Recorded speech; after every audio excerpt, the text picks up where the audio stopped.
yourself a cold one. Let's strike 'em, huh? And listen to Ross Tucker break down the top college prospects on another tasty edition of The College Draft.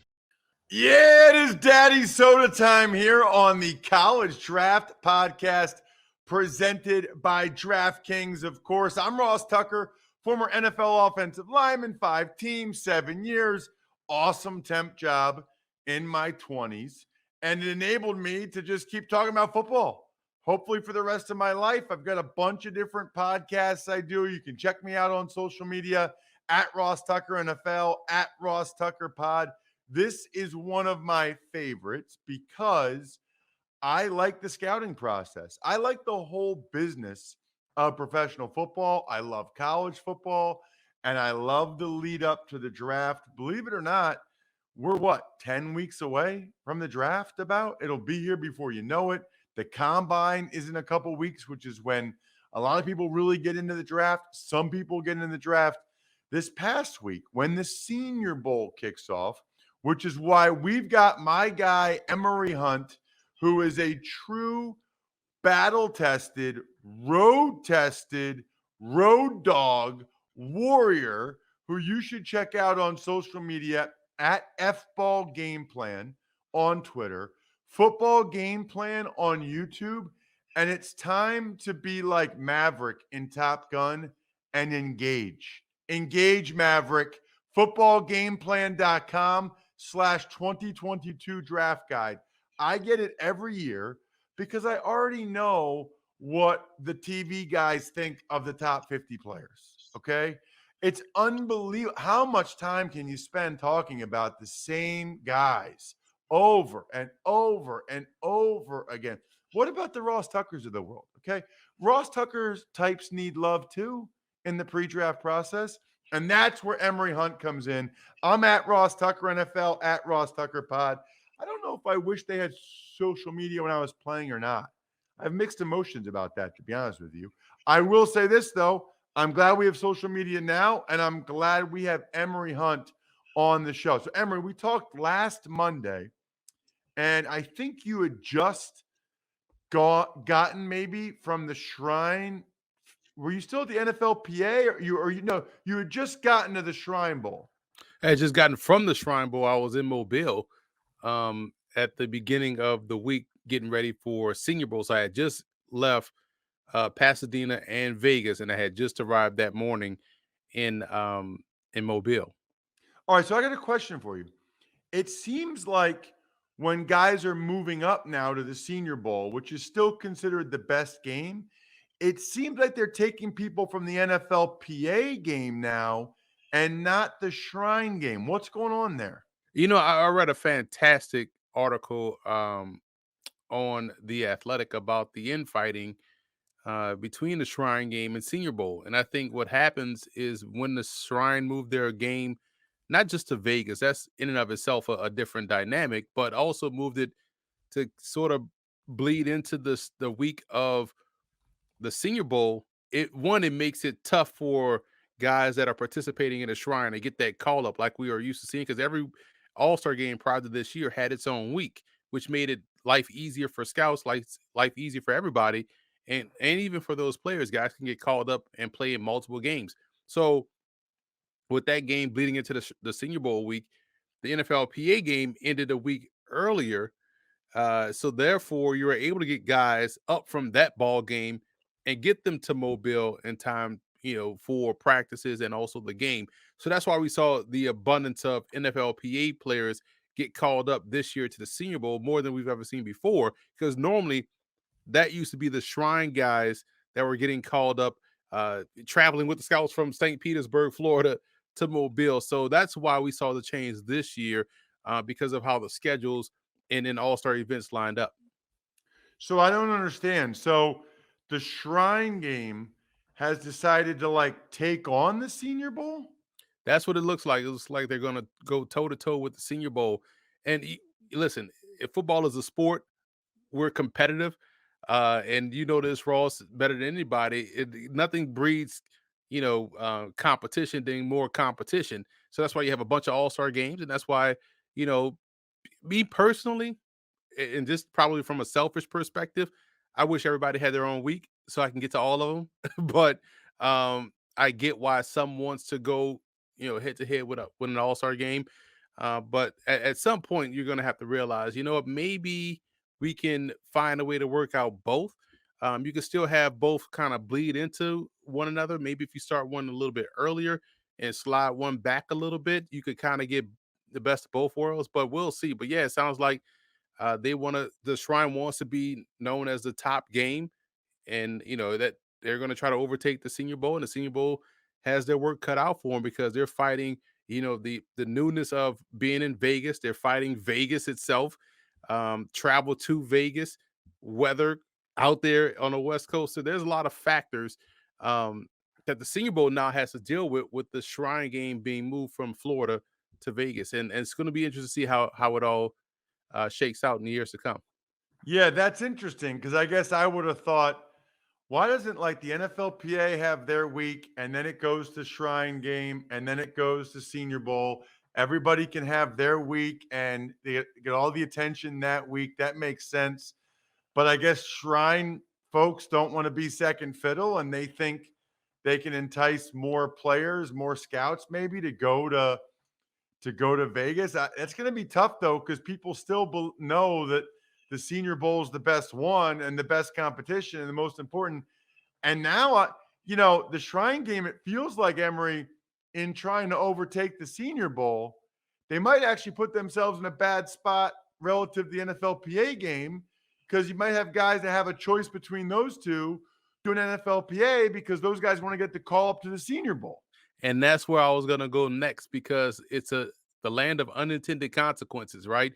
So if a guy has a choice between NFLPA and Shrine, or if the NFLPA, gives the guy a call and he's like, hey, you can potentially go to the Senior Bowl from here. And we know how branding works, Ross. We know how marketing works.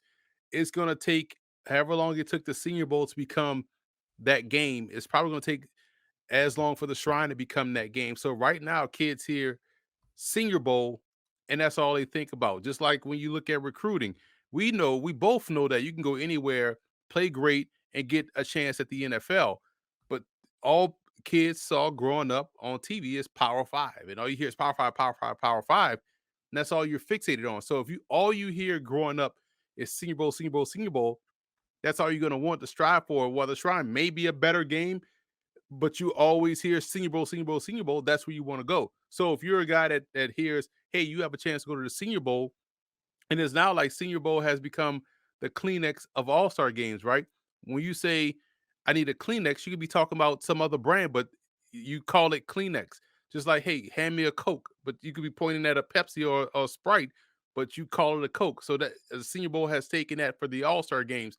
So for kids, it's going to take probably a generation to get, to really get acclimated to calling these other all-star games by their name because all they hear is Senior Bowl, and that's where they're going to want to go. So if you're the NFLPA game or even the Hula Bowl, you have an opportunity to really be like, we can kind of position ourselves with the Senior Bowl, and the Senior Bowl is probably going to try to look at other games to try to strengthen ties, as is the Shrine game. So you may see me some of these smaller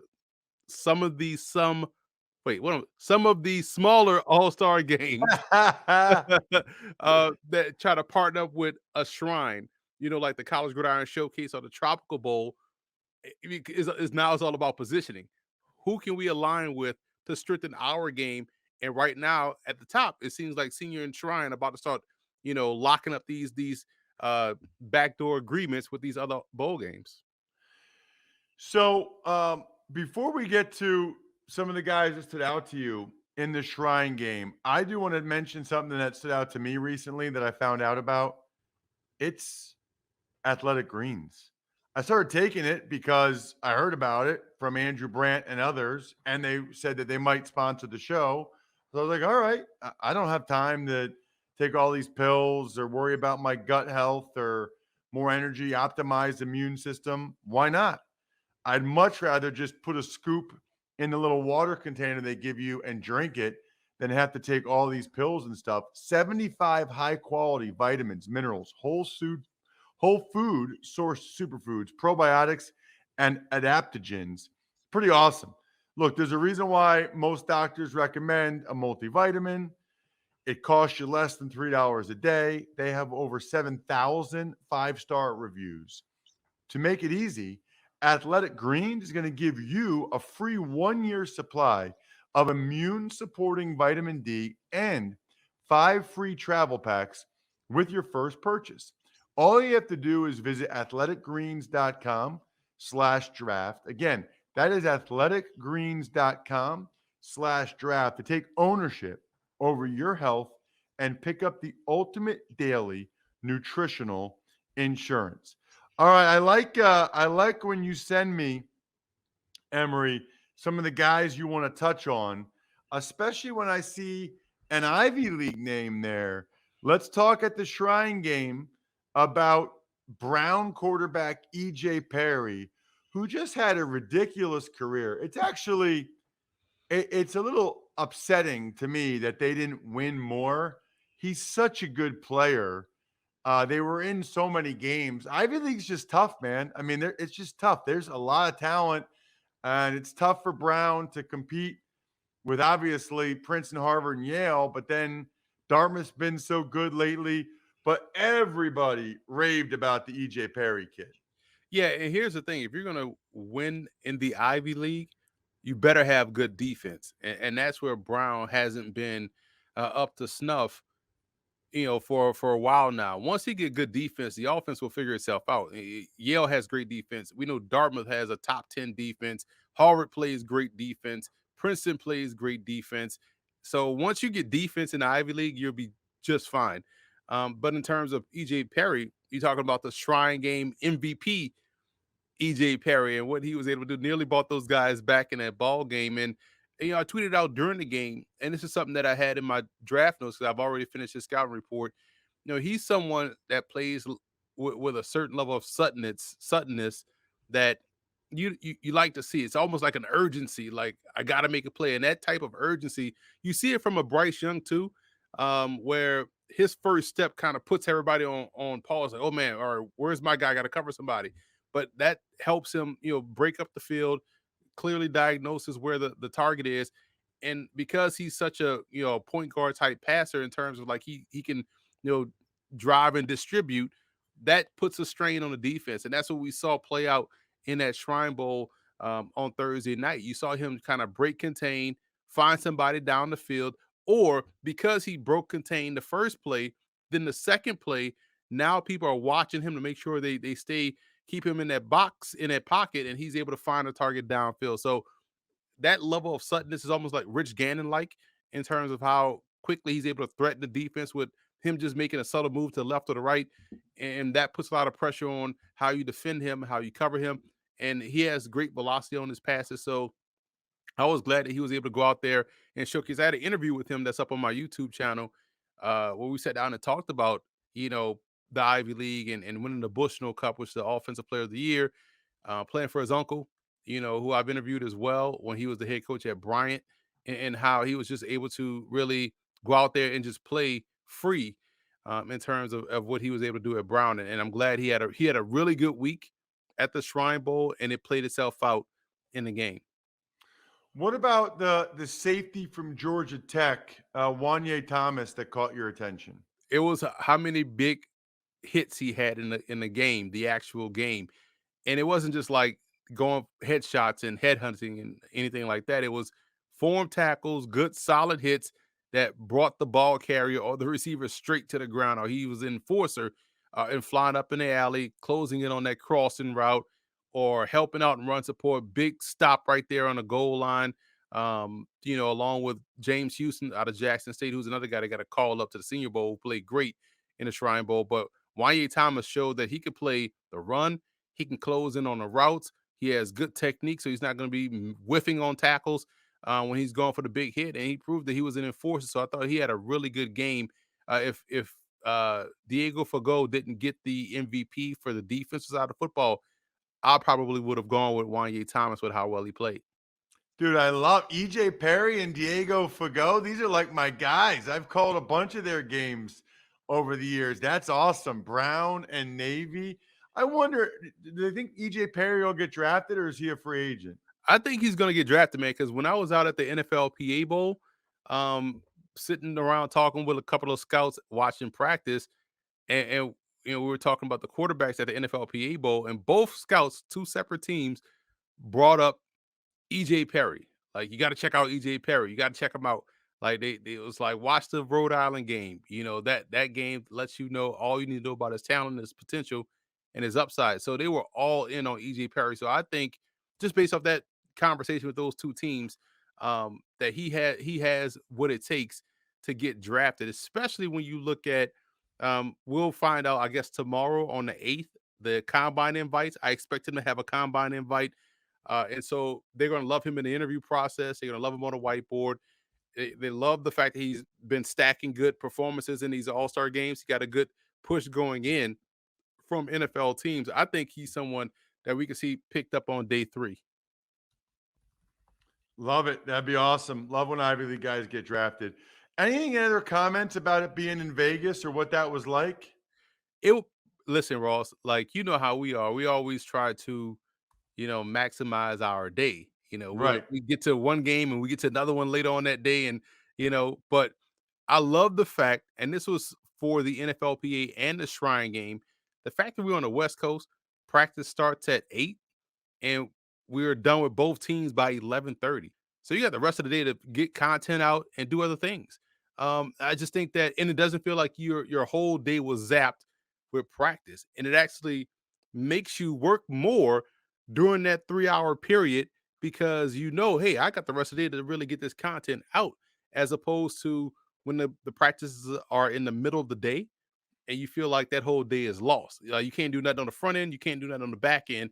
But man, practicing out there in Vegas, the weather was perfect, uh, beautiful. It was, early days, and you're done it early before lunchtime.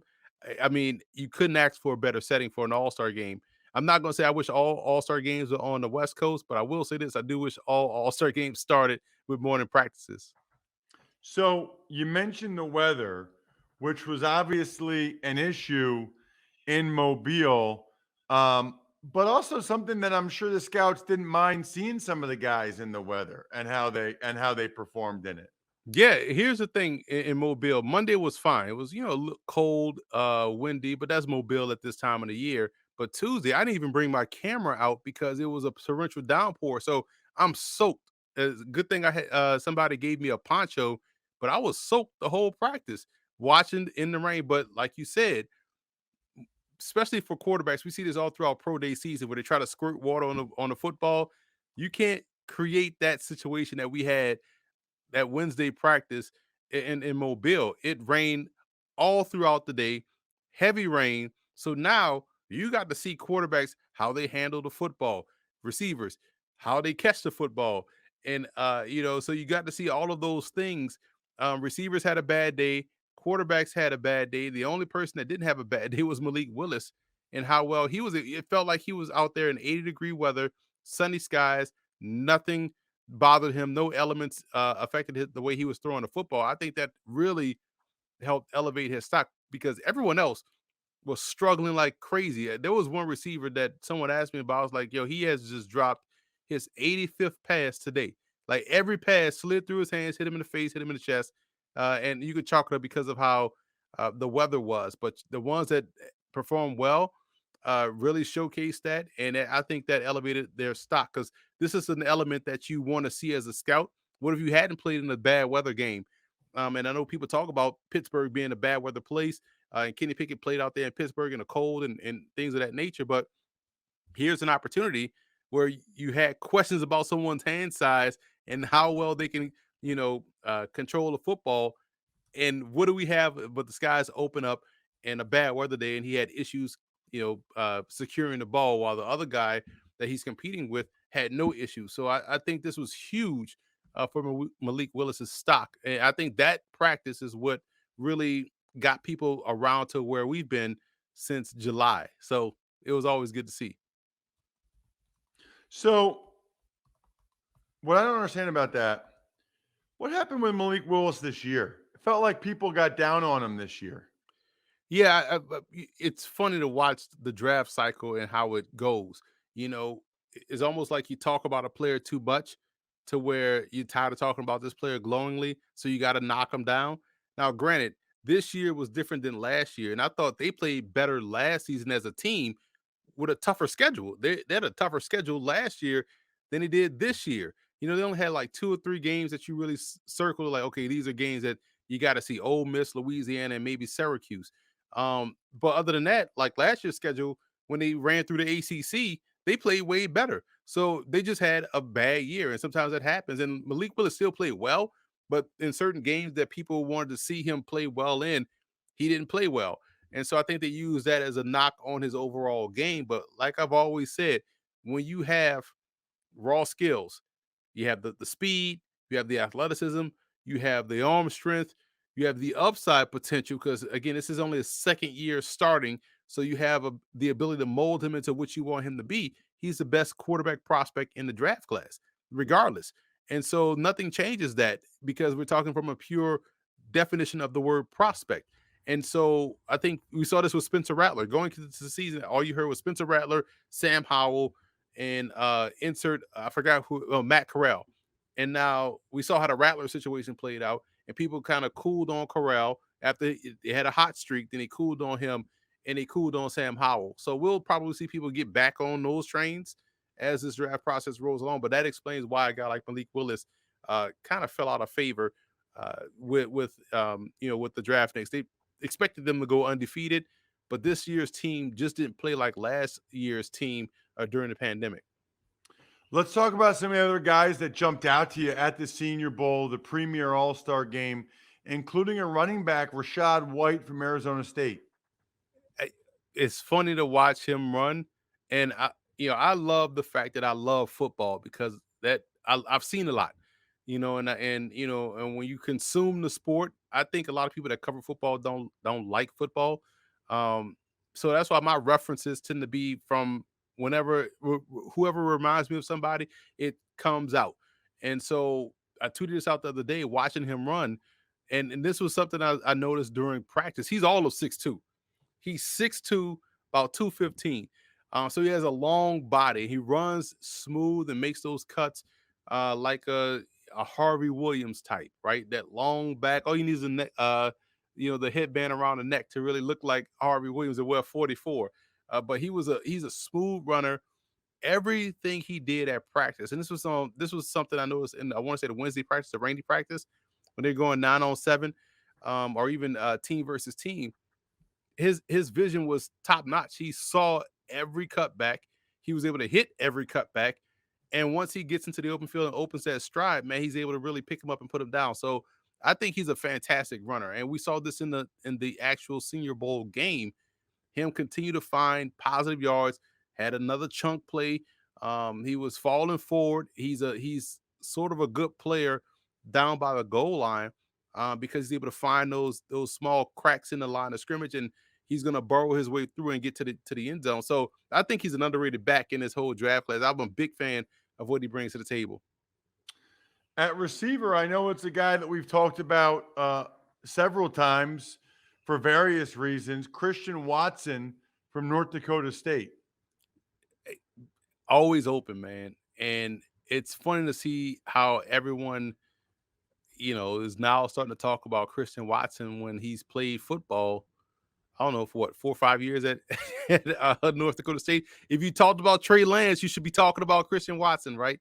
So that tells me how many people actually watch these games, how many people actually like football, how many people actually know what they're doing out there. So from a media perspective, Watson was always open, rain or shine. He was the one that was catching the football in the rain rather well. And he's someone that has tremendous, that's how you know I'm telling the truth. He has someone that has tremendous, thank you, has tremendous skill set. He's able to stack defensive backs. He's comfortable catching the football away from his body. He's someone that North Dakota State used to run punts, return punts. So when you return the punts, you don't see guys that's 6'4" returning punts. So that says a lot about his athleticism and his footwork. And we saw this in the game as well. So he was the best receiver from start to finish, in my opinion, this week down in Mobile. Wow. That's quite the compliment. A D end that is getting a lot of buzz these days is Jermaine Johnson from Florida State. You know this term, Ross, and this is a term that is we always use around football practice. Who has fresh legs? You could be someone that just came back off injury, while your teammates has gone through, 4 days of consistent practice, and you're out there looking like Gale Sayers because you got the freshest legs. Well, Jermaine Johnson had that fresh leg syndrome because, again, Florida State didn't go to a bowl game. So last time he played football was in November. So naturally, when he gets out there against guys that have played ball in December and some in January, he's out there killing it. And that's not a knock on his skill set, because you have to take advantage of the opportunity. You better come out there and play like you hadn't played in a couple of months. Otherwise, it's like, what were you doing these last 2 months? So he came out there, more than held his own, and was dominant from start to finish. Someone that got consistent pressure in one-on-ones. I know you can't put much stock into that because it's heavily tilted towards the defense side of football, but you also saw him have success in team drills, blowing up offensive linemen, getting to the ball carrier, or getting pressure on the quarterback that would have been sacks if it was a real game. So he really stood up and took advantage of the opportunity. And now we're talking about him pushing himself into the first round, and not just in the first round, but probably we're talking about a top 15, top 20 pick now. Wow. That is awesome. Speaking of awesome, check out Emory on Twitter at FBallGamePlan, Football Game Plan on YouTube, footballgameplan.com/2022 draft guide. I'm at Ross Tucker NFL, at Ross Tucker Pod, and we are youtube.com/Ross Tucker NFL. If you want to make sure to watch this show on YouTube, you can absolutely do that. youtube.com/Ross Tucker NFL. Other than that, next week, we'll do a little Super Bowl recap where we take away the lessons, scouting lessons learned from the Super Bowl next week, and start to look ahead at what's next in the pre-draft scouting process. Other than that, the keg is kicked. We're all tapped out. Thanks for listening to the College Draft Podcast. Make sure to also subscribe to the Ross Tucker Football Podcast, Fantasy Feast, Even Money, and The Business of Sports. All available at Apple Podcasts, rosstucker.com, or wherever podcasts can be found. A lot of times on the show, I mentioned DraftKings. Here's what you need to know. You got to be 21 or older, New Jersey, Indiana, or Pennsylvania only. New customers only. Restrictions apply. See DraftKings.com/sportsbook for details. Gambling problem, call 1-800-GAMBLER, or in Indiana, 1-800-9-WITH-IT. By the way, if what I was talking about included a deposit bonus, doesn't always, sometimes it does. Deposit bonus requires 25 times playthrough, and deposit bonuses are paid out in site credit.